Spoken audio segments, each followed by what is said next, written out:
question, but I think that's one that as a group, left, right, and in between, we need to decide as citizens of Arizona how we're going to handle that, because that's only going to get more extensive. Rep. Roberts. So this question is really geared towards what people are referring to as far as dark money. And there's some issues that are in this that are not so prevalently talked about. And I think it's important that it does get brought up. You know, there's a very low threshold that was proposed in the initiative that was to be on the ballot. And the threshold is $2,500. So what you have to take into consideration is what they're asking for is for everything to be reported publicly to where the point, you know, anybody can see this, and you have to ask yourself, okay, if any funds that I decide that I want to contribute to an organization that I feel is important, do I want to run the risk of being scrutinized over something that I chose to contribute to? And this would be the same thing, you know, this would apply to churches and religious organizations as well. So you have to ask yourself, if you're a contributor and you want to donate your funds, do you want to run the risk of somebody finding your name on a list that you're going to be able to be used, they're going to use that to publicly scrutinize you or come at you publicly to, you know, harass you? This is not something that that I would, you know, support. When it comes to, the other thing is it protects unions. They don't use the word union in the initiative, but it's there on the first page. If you read the initiative, it's there on the first page. They describe it in every way, shape, or form other than unions. And the one other aspect is, for some reason, this gives authority to clean elections and not the Secretary of State. I'm not sure why that is. Pretty much everything else that applies to campaign contributions or campaigns or elections is all ran by the Secretary of State, unless you're a clean elections candidate, which, by the way, I am. So these are issues that need to be taken into consideration. But to answer the question directly, yes, I do believe you can make an informed decision if you really want to make an informed decision, because the voter guide that Vince talked about a moment ago, how many people actually get those? And once you answer that question, how many people actually take the time to read those? The information is available. It's whether or not somebody wants to take the time to get it. Hollis Lyon. Well, the last two people who answered had talked mostly about the initiative that did not make the ballot. But let's talk about the concept in general. Do we feel like it's important for the people who have the time and can put the energy into looking it up to know who is paying for advertising and who is paying to try to persuade you to vote a certain way? Does that inform you at all, if you know that? I think it does. I think it's very important. And, you know, in election law, even here in Arizona, if you donate $1.16 is the least I had donated to me.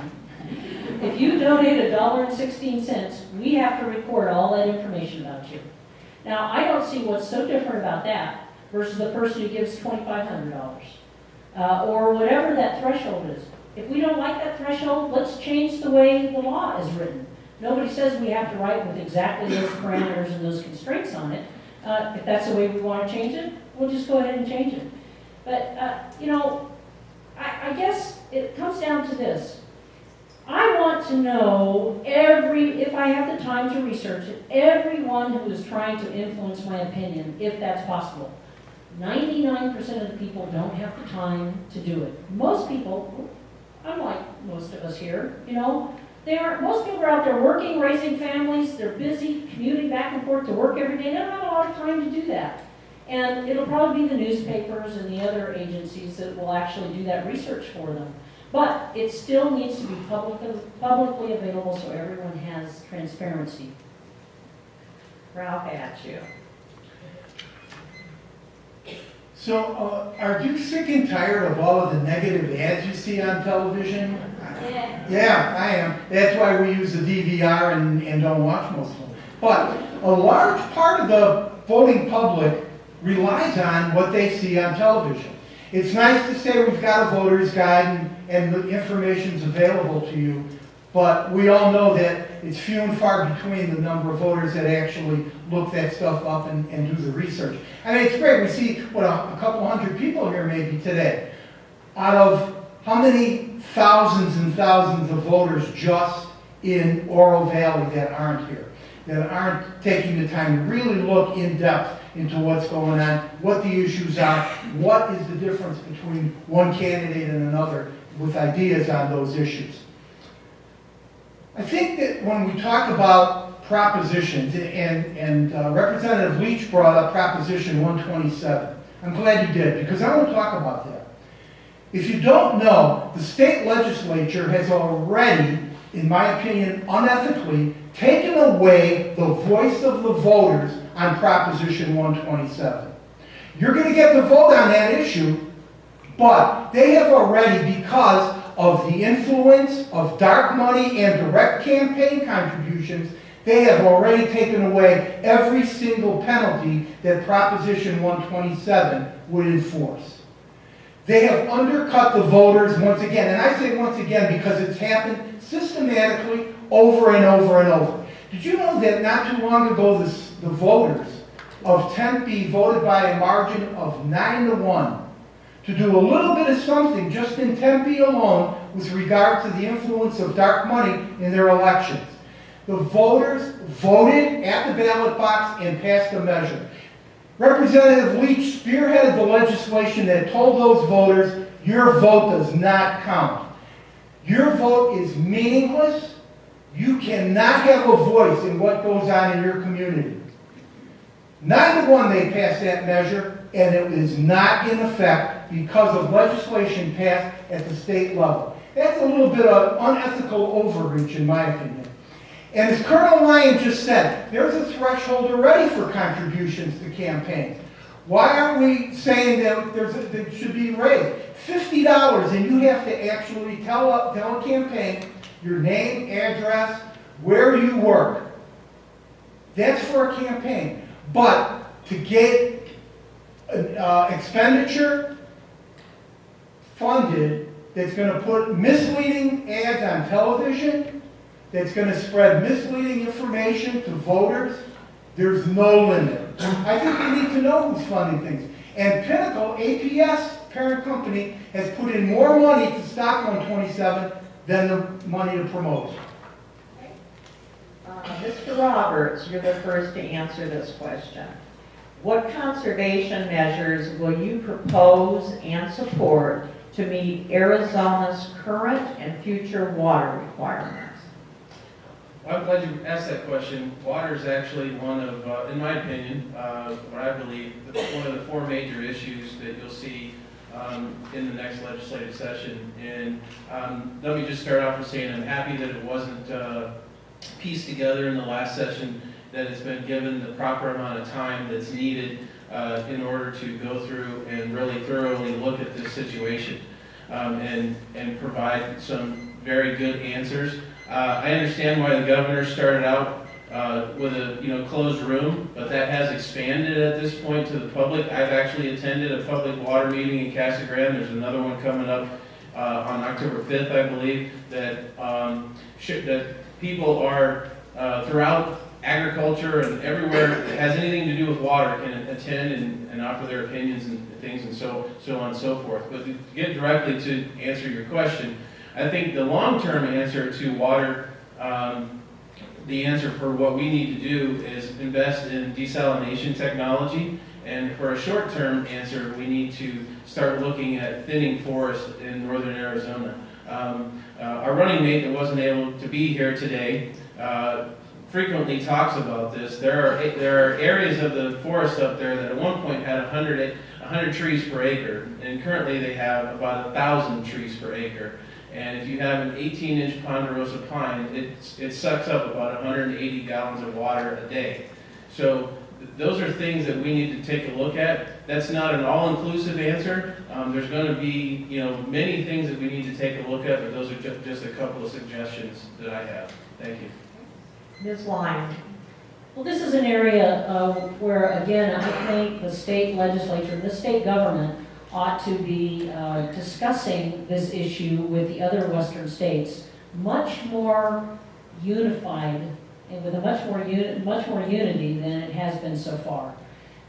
We actually have a fabulous council, and we're part of it, Arizona's part of it, to discuss all these water conservation issues and where we're going to get water.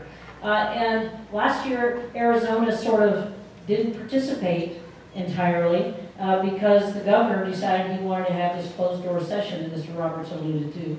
And that kind of put all of the decision-making on hold in Arizona, so we couldn't participate. We've joined back in, and that's all good. But we have to understand that, number one, we have laws on the books. We have policies on the books to conserve, and Arizona has been a model of conservation.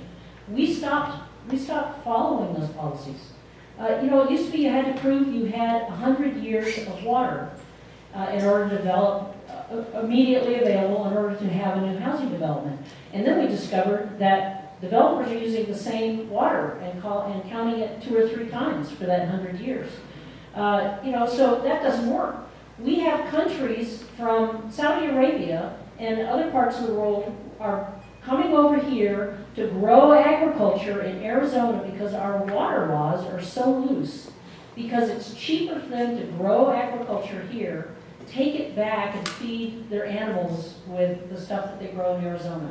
Now, can you imagine the transport bill? And yet it's cheaper to do it here in Arizona. So we obviously have not properly valued water entirely. We have old laws, they're great, they were great 200 years ago or 150 years ago, but it's time to update them and understand that water is an extremely valuable commodity, and we need to, not only the people need it and the animals, but we also have to grow food. All of that's required, and it all requires water. So I think we need to cooperate with the rest of the western states and figure out how we're going to provide water for the next 100 years. Mr. Ashew. So let's start with the forests. As a result of being in year 21 of a drought that has no end in sight, there is a lot of deforestation taking place in Arizona that's a result of climate change and drought. We are losing trees naturally because of climate change. That's number one. Number two, we have seen a sustained push by the Republican-controlled legislature to continually put public lands at risk. They want to take public lands and take hold of federal lands and develop them. What does that mean? They talk about it as a tax resource, a way to get money into the revenue stream. But what it is developing lands by putting commercial, residential, or mining enterprises into existence on public lands. All of that is going to use more water, not less. All of that is going to be pushing dust storms across I-10 at an increasing rate. Additionally, we've had Democrats fighting for protection of water resources for session after session after session. And now, again, as we come up to an election year in 2018, we're seeing some action by the Republicans. A little bit too late and a little bit too little. In the last 2 sessions, there have been bills that Representative Leach has voted for that would put water control into the hands of private developers. Water has got to be considered a public resource. It's got to be available for all of us. Lake Mead's water level is going down. Agriculture is going to take the first hit. Pinal County is going to be really at a loss if we have to start taking water and conserving use of water, because agriculture is an important part of Pinal County's economy. We need to take a step back from developing new construction, new subdivisions. There's a plan, in effect, to put in a 7,000 home subdivision in an area where we're already short on water resources. That's a backward step. We need to take a step back. Let's put on hold all of this new construction that's being proposed. Let's make sure we've got water resources not only for today, but for tomorrow. Because we've got generations coming after us that are gonna say, you wasted all our water. We don't wanna have that happen. We wanna make sure we're doing things the right way. Mr. Leach. Thank you. Don't know where to start with, but I will now admit that I was one that wanted a 3-minute answer. Because when you get into water, it's just that convoluted. I can appreciate that Ms. Line would like to throw out the water law and start over. It doesn't happen in the courts. The water law goes back to the 1860s, and while I may not like it, and she may not like it, the fact is the courts still deal on that. We're not short of water in the state of Arizona. Let me be very clear. We are not short of water. We have, our Indian tribal friends have substantial water.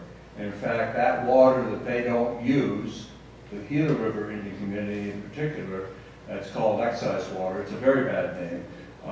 That water is now being used for Pinal County agriculture. It has been for years and years and years. What agriculture does not use, then goes into the ground replenishment redistricting units across Pinal Pima, the Pinal AMA, the PMA AMA, that controls the water distribution. What do those ground replenishment districts do? When the builders that come in, that Mr. Akshu referred to, they buy water from those ground replenishment districts, and then they have to replace it. That water is stored someplace. One of the confounding issues is that water can be stored not close. Somebody said, well, how does water stored in Marana help Saddlebrook? Well, it doesn't directly, but if you have it in the ground, you have a right to it, and so it can be moved around. We are doing things in conservation. I was at, last summer I was on a tour where instead of using flood irrigation, they're using actually tape irrigation, where there is a tape that runs underground, much like the TV commercials where you see the seed tapes. They have tape and they have everything underground, so the exact amount of water is being delivered to the plants. That is one huge thing. To say that we're not discussing the issue with the other states would be just a little bit of a stretch. Senator Kyle, since his retirement from the Senate, is probably Mr. Water, the most knowledgeable water person that we have in the state. He has continuously worked on with the other states. One of the problems that, well, you don't hear a lot, because we don't take a very big hammer to these meetings as Arizona. We are last on, as was pointed out, we are last on the list. If that lake goes below 1075, we are the first ones to get cut off, Arizona. So we don't come in with a position of strength, of power. We come in kind of saying, well, we need to make this work. It's a difficult thing. The governor started it last year. We'll get there probably this year. Now I'm going to mix up the order a little bit, and Ralph Atchu will answer first. What specific measures, including consumer incentives, would you propose to encourage conservation and alternative renewable technology, such as solar and wind, to meet Arizona's increasing energy demand? Ma'am, could you do that again? I think I missed a couple of words. Okay. I'm sorry. What specific measures, including consumer incentives, would you propose to encourage conservation and alternative renewable technology, such as solar and wind, to meet Arizona's increasing energy demand? And we'll start with Ralph Atchu. Prop 127 is a good place to start. As I said, the penalties have all been taken away by the state legislature, but nevertheless, Prop 127 has a lot of good to it. Take a look at it with an open mind. Don't be put off because you hear it's an idea that came from California.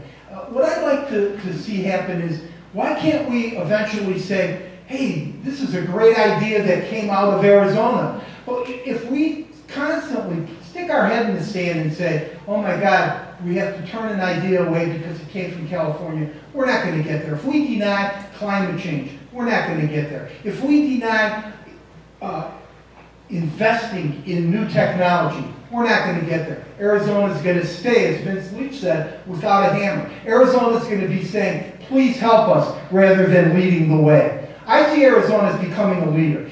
We need to stop the attack that's being perpetrated on consumers by APS and other big electrical companies de-incentivizing consumers from solar energy. Do you know that only 6% of Arizona's electricity is generated by solar? We're the state that has 300 and something days of sunshine, and only 6% of our energy is generated by solar. What's the reason for that? The reason is the state legislature is protecting big money behind fossil fuel. That is the reason. We are not investing in cutting-edge technology. We're not looking toward the future. We're staying back behind and saying, please help Arizona, rather than saying, Arizona's going to be the leader. We have a chance here to do that. Wind, solar, these are technologies of the future. It's not in coal burning. We can turn that plant that is going to be closing down, we can continue to build new jobs in the solar industry. The lines are there. The distribution is ready to go. We just need to refit it. It's going to cost some money. It's going to cost an investment. Imagine 100 years ago if our grandparents said, oh my God, a telephone in every house? We can't do that. What if they said a highway system across the country? We can't do that. We'll never afford it. Listen, this is our time now to be the leader in clean and renewable energy, so that future generations say, wow, our grandparents in Arizona in 2018 stood up for the future, they stood up for the planet, they did the right thing, and Arizona is now a leading state. Thank you. Vince Leach. Thank you. A little bit of factoid. Arizona is third in production of kilowatts in the country. We're behind Nevada and we're behind California. California has a 100% mandate, so you would expect to be behind. In fact, California produces so much solar that has to go onto the electrical grid that they actually they pay us. They pay companies here to take that. You cannot store electricity. We don't have a battery storage capability. Someday that may come. Today we don't have it. It's not like water that you can store. You have to use electricity. You know, it's interesting if you read, there was just an article that came out today. Spain has done that. Spain's been, all right? Spain is pulling back, substantially pulling back on renewables. Germany's now pulling back, substantially. Japan is going to, they have 100 coal plants. They are going to add an additional 40. Even China was going great guns on renewables. They're pulling back and they're increasing coal operation. And our friends to the north, our Canadian friends, Ontario just got rid of their renewable tax incentives. You know, one of the things that we need, in fact, the most important thing that we need in energy right here in Arizona is baseload power. And that power runs the same all the time. That's what you get from Palo Verde generating. Solar is great. It produces between 10 and 12. Most people in a working community, those air conditioners go on about 4:30 when there's virtually no solar being generated. If you had batteries, now we have a different deal. But we don't have batteries. So that solar power that's generated has to go someplace. And you cannot up and down baseload power plants. You can't take Palo Verde, for example, and run that power